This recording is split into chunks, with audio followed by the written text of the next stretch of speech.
જય શ્રી કૃષ્ણ મિત્રો, આ વિડીયોમાં સાંભળશું અધિક માસની કથાનો અધ્યાય 25મો પુરુષોત્તમ માસનું ઉત્થાપન અને આજની સુંદર કથા વાર્તા છે મુગ્ધાની કથા। અધિક માસ કે જેને પુરુષોત્તમ માસ કહે છે।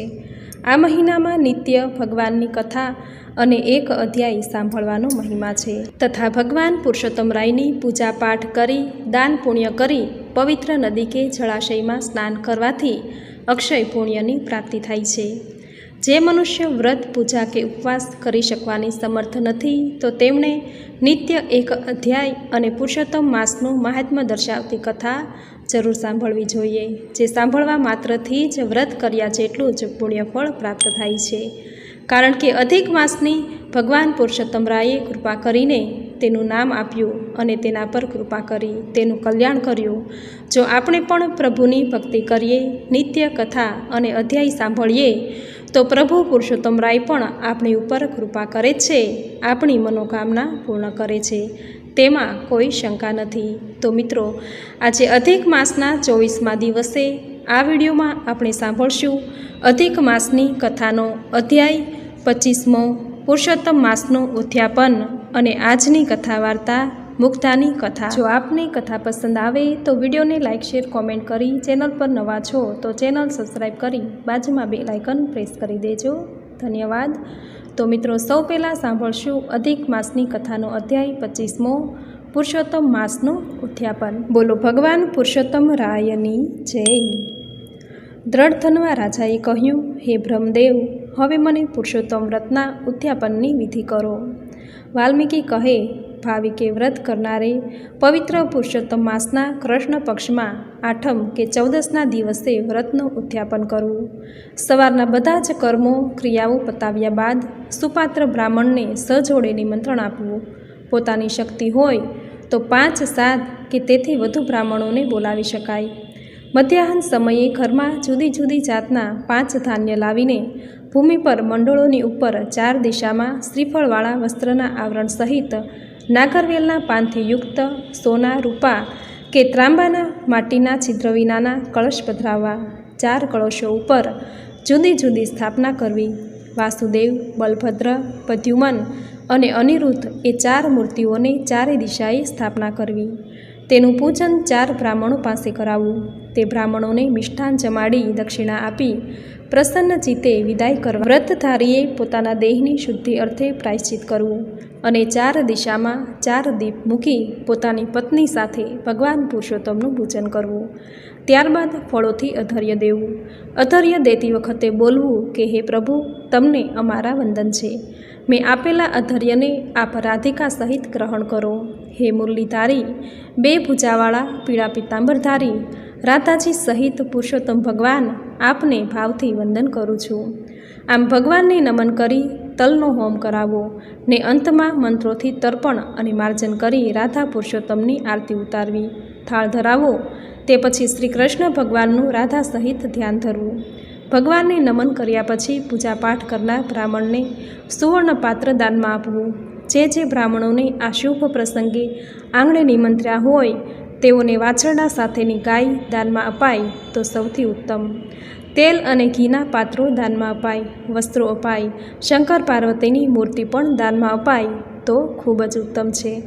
વ્રત કરનારા ઉપર ભગવાનની કૃપા હોય તો તેમણે શ્રીમદ ભાગવતનું દાન બ્રાહ્મણને કરવું। આંગણે આવેલા બ્રહ્મદેવોને ભોજન જમાડી તૃપ્ત કરી દક્ષિણા આપતી વખતે મનમાં કચવાટ કરવો નહીં। બધું જ પ્રભુનું છે અને પ્રભુને અર્પણ કરવાનું છે એવા ભાવથી મનમાં લાવવું। બધાય વિદાય થયા પછી વ્રત કરનારે વ્રતમાં થયેલી ભૂલચૂક માટે ભગવાન પુરુષોત્તમની ક્ષમા માંગવી અને જમવા બેસતી વખતે ગાય અને કૂતરાના ભાગનું થોડું ભોજન જુદું કાઢીને કુટુંબીઓ સાથે જમવા બેસવું। વ્રતના અંતિમ દિવસે જાગરણ કરીને પુરુષોત્તમ વ્રતનું વિસર્જન કરવું। જે ભાવિક આ રીતે પુરુષોત્તમ વ્રતનું ઉત્થાપન કરે છે તેઓ સર્વે સુખ પામી વૈકુંઠમાં વસે છે। આ પ્રમાણે ઇતિશ્રી બૃહદ નારદીય વિશે પુરુષોત્તમ મહાત્મ્યમાં અધ્યાય 25મો સમાપ્ત થયો। બોલો ભગવાન પુરુષોત્તમ રાયની જય। તો મિત્રો, આપણે સાંભળ્યો અધિક માસની કથાનો અધ્યાય 25મો। હવે સાંભળશું આજે સાંભળવામાં આવતી કથા વાર્તા મુગ્ધાની કથા। અવંતી નગરીનો રાજા ધર્મિષ્ઠ અને વિદ્વાન હતો, તેથી તેના રાજ્યમાં મોટા મોટા પંડિતો આવીને વસ્યા. વિષ્ણુપ્રિય નામનો એક વિધુર બ્રાહ્મણ પણ કેટલાક સમયથી પોતાના 2 પુત્રોને લઈ અવંતી નગરીમાં આવીને વસ્યો. તેના બંને પુત્રોના નામ દેવલ અને માધવ હતા. બ્રાહ્મણે બંનેને પરણાવ્યા. દેવલની પત્ની રૂપાવતી ઈર્ષાળુ હતી, જ્યારે માધવની પત્ની મુગ્ધા ભોળી હતી. સમય આવતા સૌને ચાલ્યા જવું પડે છે, તેમ વિષ્ણુપ્રિય બ્રાહ્મણ એક દિવસની માંદગીમાં સ્વધામ પહોંચી ગયો.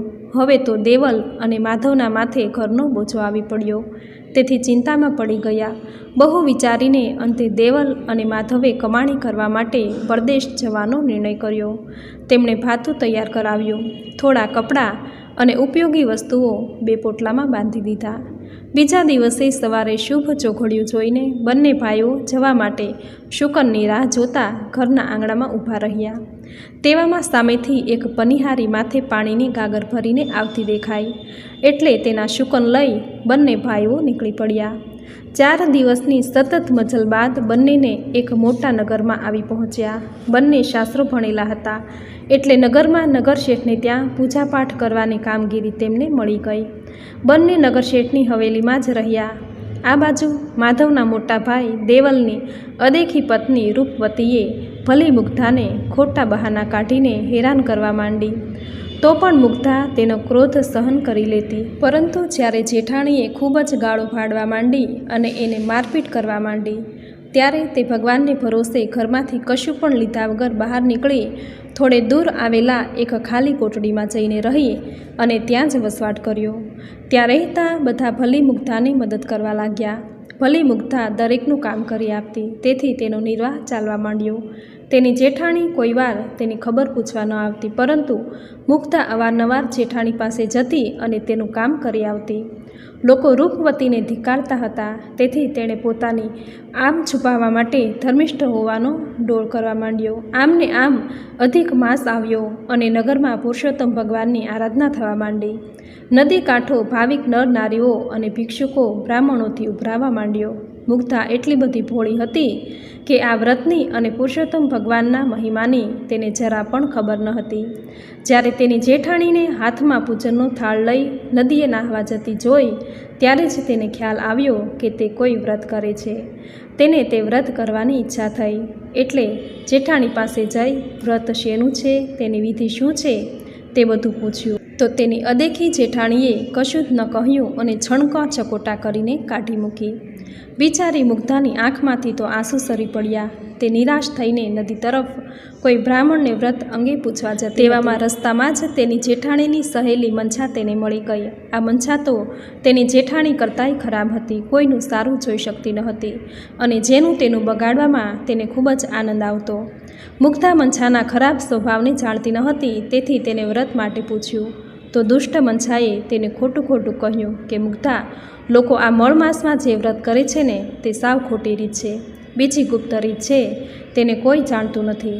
આજે તો લોકો નદીમાં નહાય છે અને સંપૂર્ણનું દાન કરે છે, પરંતુ ખરી રીતે તો આ મળ માસમાં મેલા પાણીથી નહાવું જોઈએ અને મેલા પાણીથી પીપળો પૂજવો જોઈએ. મળ માસ એટલે બધું મેલું, એટલે મેલું જ હોય. ભગવાન ફળ આપે. વળી આ ગુપ્ત રીતમાં વ્રતના દિવસમાં પેટ ભરીને ખાવું અને પીપળાના પાનના દળિયાનું દાન કરવું, આ ગુપ્ત વ્રત ગામમાં હું જ જાણું છું અને મેં તેને કહ્યું. મુગ્ધાને મંછાની વાત સાચી લાગી. એણે તો મંછાના કહેવા મુજબ આખો મહિનો મલિન પ્રકારે વ્રત કર્યું. અધિક માસના છેલ્લા દિવસે મુગ્ધાને મંછા મળી, તો મુગ્ધાએ કહ્યું કે મંછા, મેં તારા કહેવા મુજબ આખો મહિનો વ્રત કર્યું. હવે ભગવાન મારા પર પ્રસન્ન ક્યારે થશે? મંછાએ કહ્યું કે આજે રાતના તું જેની પૂજા મેલા પાણીથી કરે છે તે પીપળા આગળ તેલનો દીવો કરી બોલજે કે હે પુરુષોત્તમ ભગવાન, મારા વ્રતના ઉજવણામાં તમે જમવા આવજો. મંછા મુગ્ધાને ખોટું કહેતી હતી, પરંતુ મુગ્ધા શુદ્ધ ભાવથી પુરુષોત્તમ ભગવાનની ભક્તિ કરતી હતી. તેથી રાતના મુગ્ધા જ્યારે પીપળા આગળ ભગવાનને પ્રાર્થના કરતી હતી, ત્યારે ભગવાને પ્રગટ થઈને કહ્યું કે હું તારે ત્યાં ઉજવણામાં કાલે જમવા આવીશ, પરંતુ કોઈ મારા માટે પૂછપરછ કરે તો એટલું જ કહેજે કે પરદેશ રળા ગયેલો મારો ભાઈ એકાએક અચાનક આવી ગયો છે. મુગ્ધા તો હર્ષ પામી ત્યાંથી પેલી મંછાને ઘેર ગઈ અને બધી વાત કરી તો મનછાએ તેની સત્ય વાત મશ્કરીમાં ઉડાવી દીધી અને તેને બધું વધારે હેરાન કરવા લાગી અને કહ્યું કે કાલે તું ઉજવણું કરે તેમાં 51 બ્રાહ્મણોને જમવા બોલાવજે. રસોઈમાં તારે બીજી બધી રસોઈ બનાવવાની, પરંતુ લાડુ તો એક મોટો બનાવવાનો, અને જ્યારે તારા ભાઈ બનીને આવેલા ભગવાન તારે ત્યાં આવે ત્યારે તેમને એ એક લાડુ આપી બધાને પીરસી દેવા કહેવાનું. ભલી મુગ્ધાએ આ બધું સાચું માન્યું અને તે 51 બ્રાહ્મણને ઘેર જઈને આવતીકાલે જમવાના નોતરા દઈ આવી. આ વાત તેની જેઠાણીએ જાણી ત્યારે 101 બ્રાહ્મણોને જમવાના નોતરા આપવી આવી અને તેણે ઘર આંગણે 125 માણસો જમે તેટલી રસોઈ તૈયાર કરાવવા માંડી. સમય થતાં તેને ત્યાં બ્રાહ્મણો ટોળે વળીને જમવા આવી ગયા, પરંતુ મુગ્ધાને ત્યાં આવેલા બ્રાહ્મણો મનમાં કચવાટ કરતા તેને ત્યાં ઊભા રહ્યા હતા, કારણ કે તેને ત્યાં રસોઈ કરી હોય તેવા કોઈ ચિહ્ન દેખાતા ન હતા. મુગ્ધા તેના ભાઈના સ્વરૂપે ભગવાનના પધારવાની રાહ જોઈ ઊભી રહી. બ્રાહ્મણો જમવા માટે ઉતાવળ કરી રહ્યા હતા. તેવામાં કોઈ તેજસ્વી પુરુષ ત્યાં આવીને પૂછવા લાગ્યો કે મુગ્ધા બહેનનું ઘર ક્યાં છે. બ્રાહ્મણોએ કહ્યું કે આ જ ઘર મુગ્ધા બહેનનું છે અને આ રહ્યા મુગ્ધાબેન. મુગ્ધા તેને આવકાર આપી બોલી, આવ મારા વીરા, આજે બહુ દાડે બહેનને ત્યાં ભૂલા પડ્યા. આવો ઘરમાં બેસો, મારે હજુ ભૂદેવોને જમાડવાના છે. મનુષ્ય સ્વરૂપે આવેલા પુરુષોત્તમ ભગવાને કહ્યું કે બહેન, તું ભૂદેવોને બેસાડી દે અને તેમના આગળ દળિયા પતરાળા પાથરી દે, રસોઈ હું જ પીરસીશ. મુગ્ધાએ ભાઈ સ્વરૂપે આવેલા ભગવાનને પેલા એક લાડવો આપી કહ્યું કે આ એ જ લાડવામાં બધાને જમાડવાના છે. ભાઈ સ્વરૂપે આવેલા ભગવાને એક મોટી કાથરોટમાં તે લાડવો મૂક્યો અને તેના પર લુગડું ઓઢાડી દીધું. પછી તેઓ પીરસવા નીકળ્યા. તેમણે પહેલા બ્રાહ્મણને કહ્યું કે ભૂદેવ, કેટલા લાડવા મૂકું? તો પહેલા ભૂદેવે 7 લાડવા માંગ્યા, એટલે ભગવાને કાથરોટનું લુગડું ઊંચું કરી તેમાંથી 7 ઘીથી લચપત્તા લાડવા કાઢી તેના પતરાળામાં પીરસ્યા. આવી રીતે દરેકને તેની માંગણી મુજબના લાડવા પીરસી દીધા. પછી મુગ્ધાએ દાળ શાક વગેરે પીરસી દીધા અને બ્રાહ્મણોએ હરખથી જમવા માંડ્યું. આજે સ્વાદિષ્ટ લાડવા જમવા મળ્યા હતા. બધાને જમતા જમતા અમૃતના ઓડકાર આવ્યા. મુગ્ધા તો આશ્ચર્યમાં જ પડી ગઈ, કારણ કે કથરોટમાં એક જ લાડવો હતો અને આટલા બધા લાડવા ક્યાંથી બની ગયા. પછી તેને ખ્યાલ આવ્યો કે આ બધો તો પુરુષોત્તમ ભગવાનનો ચમત્કાર હતો. જ્યારે બ્રાહ્મણો જમી રહ્યા હતા ત્યારે તેના પતરાળા દળિયા સોનાના બની ગયા. તો મુગ્ધાએ તે પતરાળા અને દળિયા બધા જ દક્ષિણામાં બ્રાહ્મણોને આપી દીધા અને બધા જ મુગ્ધાનો જય જયકાર બોલાવતા પોતાના રસ્તે પડી ગયા. આ બાજુ મુગ્ધાની જેઠાણીએ 101 બ્રાહ્મણોને જમવા બેસાડ્યા અને રસોઈ પીરસવા માંડી. તો બધા જ લાડવા માટીના બની ગયા. બ્રાહ્મણો સમજ્યા કે તેમની મશ્કરી કરવામાં આવી છે, તેથી બધા મુગ્ધાની જેઠાણીને ફિટકાર આપતા આપતા ભૂખ્યા પેટે પોતપોતાને ઘેર જવા નીકળ્યા. રસ્તામાં તેમને મુગ્ધાને ત્યાં જમીને નીકળેલા બ્રાહ્મણોનો ભેટો થઈ ગયો. તે બધા જ મુગ્ધાનો જય જયકાર બોલાવતા હતા. આ ઉપરથી બધાની સમજણમાં આવી ગયું કે દેરાણીની ભક્તિ સાચા હૃદયની હતી, તેથી તેના પર ભગવાનની કૃપા ઉતરી અને જેઠાણી દંભ કરીને દેખાડવા પૂરતી ભક્તિ કરતી હતી, તેથી ભગવાન તેના પર કોપ્યા. ભોળી મુગ્ધાને ત્યાં સાક્ષાત ભગવાન પધાર્યા હતા, તેથી તેનો જન્મારો સફળ થઈ ગયો. ભગવાને પેલો એક લાડો મુગ્ધાને પ્રસાદી તરીકે ખાવા આપ્યો, એટલે મુગ્ધાની બુદ્ધિ તેજસ્વી બની ગઈ. તેના વદન ઉપર અલૌકિક તેજ પથરાઈ ગયું. પછી ભગવાને મુગ્ધાને કહ્યું કે તે વ્રતમાં કોઈની ચડામણીથી અપવિત્ર ક્રિયા કરી, પરંતુ મારા પ્રત્યેની તારી ભક્તિ શુદ્ધ હતી, તેથી હું તારા પર પ્રસન્ન થયો છું. તે જે ખાડામાં મેલા જળથી સ્નાન કર્યું હતું તે ખાડાનું આગળ જતાં મોટું સરોવર બની જશે અને સહુ તેને મુગ્ધા સરોવર તરીકે ઓળખશે. આ મુગ્ધા સરોવરમાં સ્નાન કરનારના સહુ પાતક બળી જશે અને તેઓની સદગતિ થશે. બીજું કે તારા પતિ થોડા જ દિવસોમાં તારી પાસે આવી પહોંચશે અને તમે બંને સુખ શાંતિમાં જીવન પસાર કરશો. આટલું કહેતા જ ભગવાન અંતર્ધ્યાન થઈ ગયા. આ વાત નગરમાં વાયુ વેગે પ્રસરી ગઈ અને બધા મુગ્ધાને સતી સમજી તેના દર્શન કરવા આવવા લાગ્યા. મુગ્ધાની જેઠાણીએ આ બધી વાત જાણી ત્યારે તેને ખૂબ પસ્તાવો થવા લાગ્યો. તેને પોતાની ભૂલ સમજાઈ. તે મુગ્ધા પાસે આવી તેના પગે પડી અને પોતાના અઘટિત વર્તન બદલ તેની માફી માંગી અને પોતાને ઘેર ગઈ. ત્યારબાદ બંને દેરાણી જેઠાણી સંપીને રહેવા લાગ્યા અને પુરુષોત્તમ ભગવાનને ભજવા લાગી. થોડા જ દિવસોમાં તેના પતિ ખૂબ જ કમાણી કરીને ઘેર આવી ગયા. તેમણે મુગ્ધાની બધી વાત સાંભળી અને અચંબામાં પડી ગયા. ત્યારથી ઘરમાં અને ગામમાં મુગ્ધાના માન પાન વધી ગયા.